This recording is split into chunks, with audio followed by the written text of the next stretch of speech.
பாத்ரூமில் குளித்துக் கொண்டிருந்த பெண்ணின் பின்னழகை பார்த்து ஒரு நொடி தன்னை அறியாமல் மயங்கி தொட சென்ற கார்த்திக் சட்டென நின்றான். சுய நினைவிற்கு வந்தவன், இல்ல இவளை இன்னைக்கு விடக்கூடாது. ஏ சந்திரலேகா, யார்கிட்ட உன் பூச்சாண்டி வேலையை காட்டுற? இரு, இப்போ உன்னை பிடிக்கிறேன், பாடி என் வனரோஜா என அருகில் கட்டிலில் இருந்த ஒரு போர்வையை கையில் எடுத்துக்கொண்டு அவளுக்காக கதவருகில் காத்து நின்று கொண்டிருந்தான். குளித்து முடித்து ஒரு துண்டை மட்டும் கட்டிக்கொண்டு அவள் வெளியே வந்தபோது பாய்ந்து அவளை பிடித்து போர்வையோடு அணைத்து போத்தினான் கார்த்திக். அதில் இருவரும் தடுமாறி கட்டிலில் விழுந்து புரளத் தொடங்கினார்.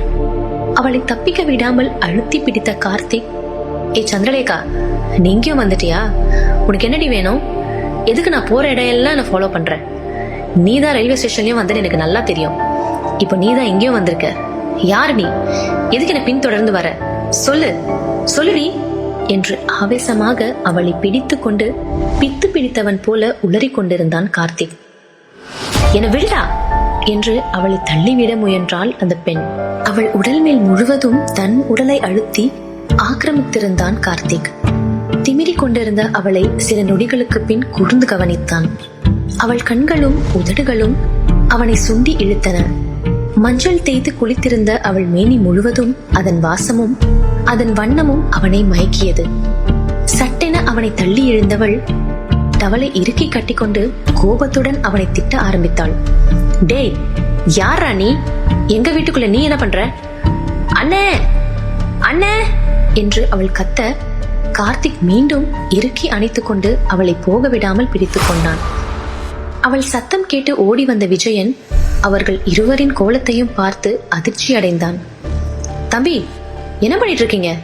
இது என் தங்கச்சி துர்கா, விடுங்க அவளை என்று அவனை பிடித்து இழுத்து விலக்கினான். கார்த்திக் நினைவு தெளிந்து பார்த்தபோது ஈரம் சொட்ட சொட்ட போர்வையால் தன் உடலை மூடிக்கொண்டு ஆத்திரம் பொங்கும் கண்களுடன் கார்த்திக்கை பார்த்தாள் துர்கா. தான் பார்த்தது சந்திரலேகாவை அல்ல என்பதை கார்த்திக் மெல்ல உணர்ந்தான். அவள் நிறமும் உயரமும் உடல் வனப்பும் நிச்சயமாக இவள் சந்திரலேகா இல்லை என்பது அவனுக்கு தெளிவாக புரிய வைத்தது. ஆனால் இவளும் ஒரு அழகிதான். கிராமத்து பெண்ணுக்கே உரிய லட்சணங்களுடன் இயல்பான அழகில் ஈர்க்க வைத்தாள் அவள். மன்னிச்சிருங்க, நான் அந்த சந்திரலேகா தான் நினைச்சு உங்க தங்கச்சிய தெரியாம என்று அசடு வழிந்தான் கார்த்திக். துர்கா வெடுக்கென்ற பார்வையுடன் அவனை கடந்து வீட்டுக்குள் சென்றாள்.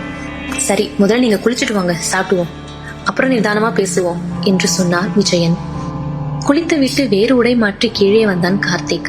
அவனுக்கு சந்திரலேகாவுடன் இருந்த இரவையும் தாண்டி இப்போது துர்காவுடன் கட்டி புரண்ட சம்பவம் இன்னும் கிரகத்தை கொடுத்தது. இருந்தாலும் ஒரு பொண்ணை இப்படி பயமுறுத்திருக்க கூடாது. அவசரப்பட்டுட்டியடா கார்த்திக் என்று தன் தலையை தானே கொட்டி கொண்டவன் ஹாலுக்கு வர அவர்களுக்கான உணவை தயாராக வைத்திருந்தாள் துர்கா. விஜயனும் கார்த்திக்கிற்காக காத்திருந்தான். அவனை பார்த்த துர்காவின் கண்களில் கோபம் தெரித்து விழுந்தது. அவள் முகத்தை பார்க்காமல் நெளிந்தபடி வந்து அமர்ந்தான் கார்த்திக். விஜயனுக்கு நிதானமாக சாப்பாட்டை பரிமாறியவள் கார்த்திக்கின் இலையில் வெடுக்கென வைத்தாள். சாரிங்க, தெரியாம என்று சொல்ல வந்தவன் வார்த்தைகளை முழுவதும் முடிக்காமல் மென்று முழுங்கினான். பரவாயில்ல, விடுங்க. துர்கா, இவர் பேரு கார்த்திக், சென்னையில இருந்து வந்திருக்காரு. டிவி சேனல்ல வேலை செய்யறாராம். கொஞ்ச நாளைக்கு நம்ம வீட்டுல தான் தங்க போறாரு என்று விஜயன் அவளை சமாதானம் படுத்தும் முயற்சியை செய்து கொண்டிருக்க கார்த்திக்கை முறைத்தபடியே கூட்டு பொரியலை அள்ளி கொட்டினாள் துர்கா. ஐயோ, கண்ணிலேயே வெளியே போன நாயேன்னு சொல்றாளே, இதை இப்ப சாப்பிடலாமா வேணாமா? இந்த மலை கிராமத்துல வேற எங்கேயும் இந்த நேரத்துல சாப்பாடும் கிடைக்காது என்று மனதிற்குள் பட்டிமன்றம் நடத்தியவன், சோரா ரோஷமா, நமக்கு சோறு தான் முக்கியம் என்று தீர்மானத்திற்கு வந்தவன் ஹிஹி என்று துர்காவை பார்த்து பல்லிழித்தான். பட்டென கரண்டியை பாத்திரத்தில் போட்டு வெடுக்கென எழுந்த துர்கா, அதுக்காக இப்படிதான் யார் எவரும் தெரியாத கண்டவங்களை எல்லாம் வீட்டுக்கு கூட்டிட்டு வருவியா? வயசு பொண்ணு வீட்டுல ஒருத்தி இருக்கான்னு உனக்கு யோசனை வேணாமா? ஒழுங்கா இந்த ஆளை காலையில கிளம்ப சொல்லு என்று அண்ணன் விஜயனை வருத்தெடுத்தவள் கார்த்திகை பார்த்து ஒரு முறை முறைத்து விட்டு சேலையை இடுப்பில் சொருகி கொண்டு அடுப்பாங்கரையை நோக்கி நடக்க ஆரம்பித்தாள் துர்கா. விஜயனும் எதுவுமே கேட்காதது போல் சாப்பிட்டு கொண்டிருந்தான். அவள் இடுப்பு மடிப்பை பார்த்து ஜிவ்வென டெம்டான கார்த்திக், எங்க குழம்பு ஊத்தவே இல்ல என்று வெட்கத்தை விட்டு கேட்டே விட்டான். துர்கா நின்று திரும்பியவள் குழம்பு பாத்திரத்தை அவன் முன் பட்டென வைத்துவிட்டு உள்ளே சென்று விட்டாள். நல்லா சாப்பிடுங்க, துர்கா கைமனம் இங்க யாருக்கும் வராது என்று விஜயன் சாம்பாரை அவன் இலையில் ஊற்றினான். அவன் சொன்னது உண்மைதான். எளிமையான சாப்பாடுதான், ஆனால் அமிர்தமாக இருந்தது. கிராமத்து உணவை வயிறார ரசித்து உண்டான் கார்த்திக். சாப்பாட்டிற்கு பின்னர் திண்ணையில் அமர்ந்து அந்த மலை கிராமத்தின் அமைதியையும் குளிர் காற்றையும் ரசித்துக் கொண்டிருந்த விஜயனிடம் கார்த்திக் சந்திரலேகாவை பற்றி கேட்க தொடங்கினான். இந்த சந்திரலேகா பத்தி பூசாரி சொன்ன கதையெல்லாம் உண்மையாங்க? ஆமா, எனக்கு நினைவு தெரிஞ்ச நாள்ல இருந்தே எல்லாரும் அதை தான் சொல்றாங்க. இதை தாண்டி அந்த சந்திரலேகாவை பத்தி தெரிஞ்சுக்க ஏதாவது வாய்ப்பு இருக்கா? இருக்கு, ஒரு புத்தகம் இருக்கு. புத்தகமா என்ற கார்த்திக்கின் கண்கள் ஆச்சரியத்தில் விரிந்தது. ஆமா கார்த்திக், ரொம்ப காலத்துக்கு முன்னாடி எழுதப்பட்ட புத்தகம் அது. அதுல சந்திரலேகாவை பத்தின பல விஷயங்கள் இருக்கு. இப்ப அந்த புத்தகம் எங்க இருக்கு? இருங்க வரேன் என்று பூஜை அறைக்கு சென்றான் விஜயன். அங்கு பரண்மேல் கிடந்த ஓலைச்சுவடிகளை நகர்த்திவிட்டு உள்ளே இருந்து தூசி படிந்த ஒரு புத்தகத்தை எடுத்தான் விஜயன். கார்த்திக்கின் முன்பு அந்த புத்தகத்தை வைத்தான். பாழடைந்த நிலையில் இருந்த அந்த புத்தகத்தின் அட்டையில் சந்திரலேகா என்று எழுதப்பட்டிருந்தது. கார்த்திக் ஆச்சரியத்துடன் அந்த புத்தகத்தை கையில் எடுத்தான். இந்த புத்தகத்தை என் தாத்தாவோட அப்பா தான் எழுதினாரு. இது தலைமுறையா எங்க குடும்பத்தோட தொடர்ந்து வருது என்றான் விஜயன். அப்புறம் ஏன் இத நீங்க இன்னும் படிச்சு பார்க்கல என்றான் கார்த்திக். அது அவ்வளவு சாதாரணம் கிடையாது. இந்த புத்தகத்தை புரிஞ்சிக்க முடியாத சித்தர்கள் மொழியில எழுதி வச்சிருக்காங்க. அதை நம்மளால படிச்சு புரிஞ்சுக்கவே முடியாது. இதுக்கு வேற வழியே இல்லையா? இல்லங்க, அப்படி ஒரு வழி இருந்திருந்தா இதை நானே படிச்சு பார்த்திருப்பேனே என்றான் விஜயன். கார்த்திக் அந்த புத்தகத்தை பிரித்து பக்கங்களை புரட்டினான். அதில் பல குறியீடுகளால் எழுதப்பட்டிருந்தது. அவனுக்கு குழப்பமாக இருந்தது. மெல்ல ஒவ்வொரு பக்கங்களாக அவன் திருப்பி பார்த்த போதுதான் அந்த அதிர்ச்சியான விஷயத்தை பார்த்தான். கார்த்திக் உடம்பில் இருக்கும் அதே இரட்டை பாம்பு குறி அந்த புத்தகத்தில் ஓவியமாக வரையப்பட்டிருந்தது. அதை பார்த்த நொடியில் கார்த்திக் முதுகு தண்டில் ஜில்லிட்டது. உடனே விஜயனை அழைத்து புத்தகத்தில் இருக்கும் ஓவியத்தை காட்டினான். அதே போல தன் உடம்பில் இருக்கும் குறியையும் காட்டினான். இரண்டையும் பார்த்த விஜயன் திகைத்து போனான். கார்த்திக், இது எப்படி உங்க உடம்புல இருக்கு? அதுதாங்க எனக்கும் தெரியல. அப்ப நான் சந்தேகப்பட்டது உண்மைதான். உங்களுக்கும் இந்த ஊருக்கும் ஏதோ தொடர்பு இருக்கு. இந்த ரெட்டை பாம்பு குறி சந்திரலேகாவோடதுதான்னு என் அப்பா முன்னொரு தடவை சொல்லியிருக்காரு. நீங்களும் சந்திரலேகாவை கோவில் கருவறைக்குள்ள பார்த்துதான் சொல்றீங்க. அப்படின்னா உங்களுக்கும் சந்திரலேகாவுக்கும் கூட கனெக்ஷன் இருக்கலாம். இதை உடனே தெரிஞ்சுக்கணும். என்ன செய்யறது என்று குழம்பினான் விஜயன். ஒரு நிமிஷம், இந்த புத்தகத்துல இன்னொரு இடத்துலயும் நான் அந்த ரெட்டை பாம்பு முத்திரையை பார்த்தேன் என்றான் கார்த்திக். வேகமாக புத்தகத்தின் பக்கங்களை திருப்பியவன் ஒரு முகம் தெரியாத மர்ம நபரின் புகைப்படத்தையும் அவருடைய முதுகில் அதே முத்திரையையும் பார்த்தான். அது அவரின் முதுகின் இடது புறத்தில் இருந்தது. அதிர்ந்த கார்த்திக் தனது சட்டையை கழட்டி பார்த்தான். அவரின் முதுகின் இடது புறத்தில் அதே முத்திரை இருந்தது. அவனுக்கு உடம்பு நடுக்கம் எடுத்தது. சின்ன வயசுல இப்படி ஒரு முத்திரை என் உடம்புல இருக்கிறதே எனக்கு தெரியாது. ஆனா வயசு கூட கூட இந்த முத்திரையும் தெளிவா தெரிய ஆரம்பிச்சிருச்சு. அப்பா அம்மா யாருக்குமே இத பத்தி ஒரு விபரமும் தெரியல. ஆனா என் முதுகுல இருக்கிற அதே பாம்பு முத்திரை இந்த புக்லயும் இருக்கு. ஆச்சரியத்துடன் அந்த பாம்பு முத்திரையை அந்த பழைய புத்தகத்தில் பார்த்து கொண்டே சொன்னான் கார்த்திக். விஜயன் ஆச்சரியம் தாங்காமல் அவன் சொல்வதை கேட்டுக் கொண்டிருந்தான்.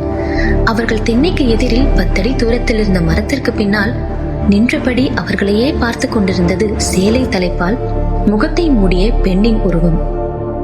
பைரவர் கோயில் பூசாரி ஓலைச்சுவடிய காட்டினப்பவும் இதே பாம்பு முத்திரை அதுலயும் இருந்துச்சு.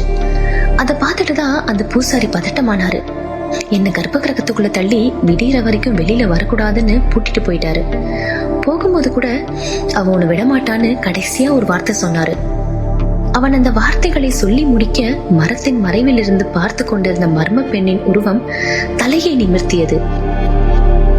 சட்டென அவள் கண்கள் நெருப்பு துண்டுகளைப் போல மாறி ஜொலித்தது. அவளது உதட்டில் அமானுஷ்யமான புன்னகை வந்தது. அவள் உதடுகள் சத்தமில்லாமல் அசைய, நான் உன்னை விட மாட்டேன் கார்த்திக், நீ எனக்காக தான் இங்க வந்திருக்க என்ற வார்த்தைகள் கார்த்திக்கின் காதுகளில் தெளிவாக கேட்டது. அவன் திடுக்கிட்டு திரும்பி பார்க்க விஜயன், என்னாச்சுங்க, ஏன் இப்படி வேர்த்து கொட்டுது உங்களுக்கு என்று கார்த்திக்கிடம் பதட்டத்துடன் கேட்டான். சுற்றி பார்த்த கார்த்திக்கின் கண்களில் அந்த மரமும் அதன் பின்னால் அம்சமான அங்க வளைவுகளுடன் ஒரு பெண்ணின் உருவமும் நிற்பது தோன்றியது.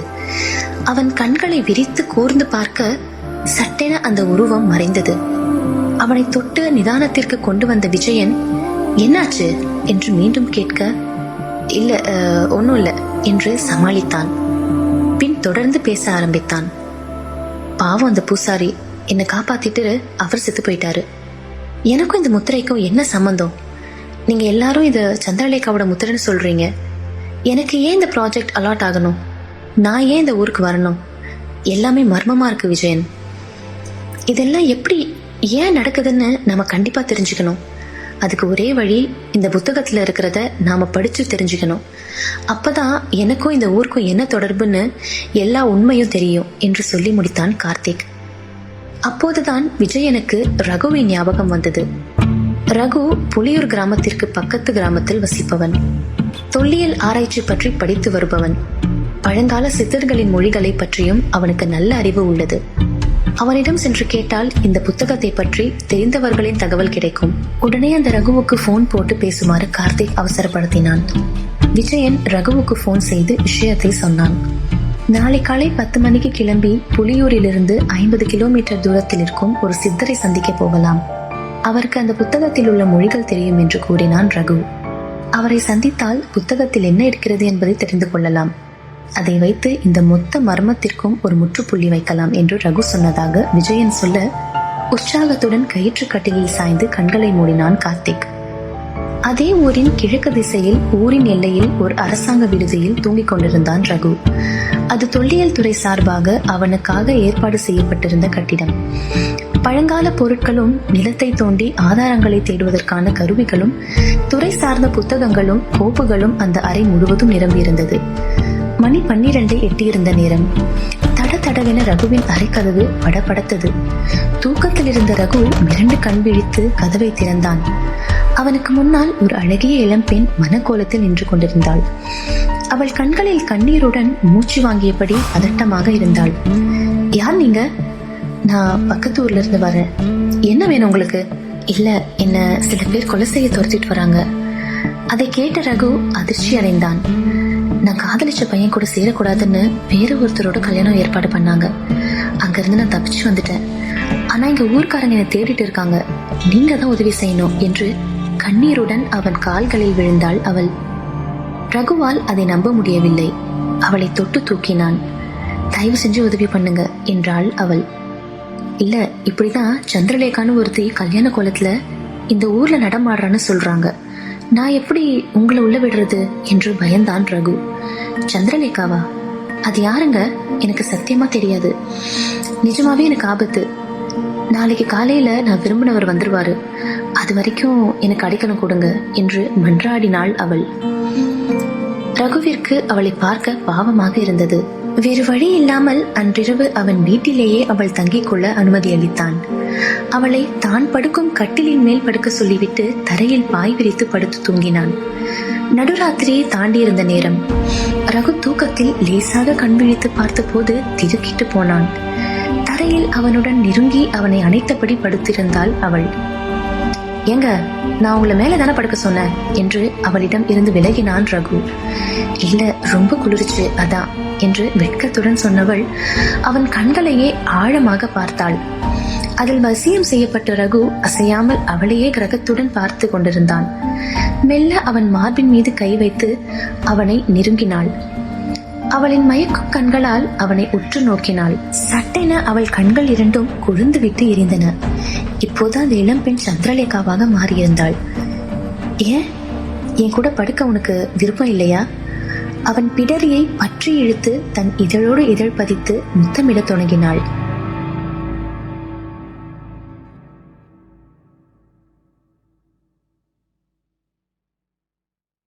இந்த வீடியோவை லைக் பண்ணுங்கள், உங்கள் ஃப்ரெண்ட்ஸ்க்கும் ஷேர் பண்ணுங்கள். அப்புறம் எங்கள் சேனலை சப்ஸ்கிரைப் பண்ணுங்கள்.